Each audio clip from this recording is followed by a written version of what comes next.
तो ममता योजना सहित ये योजना मिसी कि ना ये गोटे अलग योजना तार क्लारिटी आसवा दरकार। ममता योजना को कंटिन्यू कर सरकार जदि कंटिन्यू करूना ताहले योजनार किसी अर्थ ना नहीं देखो या पूर्व ममता योजना गोटे थिला ममता योजना रे गर्भवती माँ मान को 2टी किस्ती रे 10,000 टंका देवार योजना थिला एवं निर्वाचन पूर्व नवीन पट्टनायक कही जे से योजना को 15,000 टंका को परिवर्तित कराहब। तो वर्तमान आम जानवा चाहूँ जे ये जो झील हेले 12,000 पुओ हेले 10,000 टंका जो दिज्व यहाँ ममता योजना सहित दिज्व ना ममता योजना बाद दिज्व। ममता योजना को बंद कर देकरी छुआ जन्म हैला पर देबे कि जदि छुआ जन्म हैला पर देबे ताले तो यहाँ गर्भवती माँ मान प्रति अन्याय हेबो।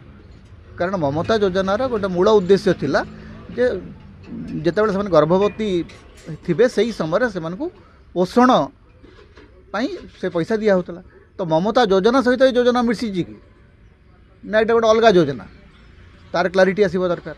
ममता योजना को कंटिन्यू कर सरकार जदि कंटिन्यू करूना ताहले योजनार किसी अर्थ ना बरं यहाँ गोटे भूल योजना भाव सब्यस्त हम।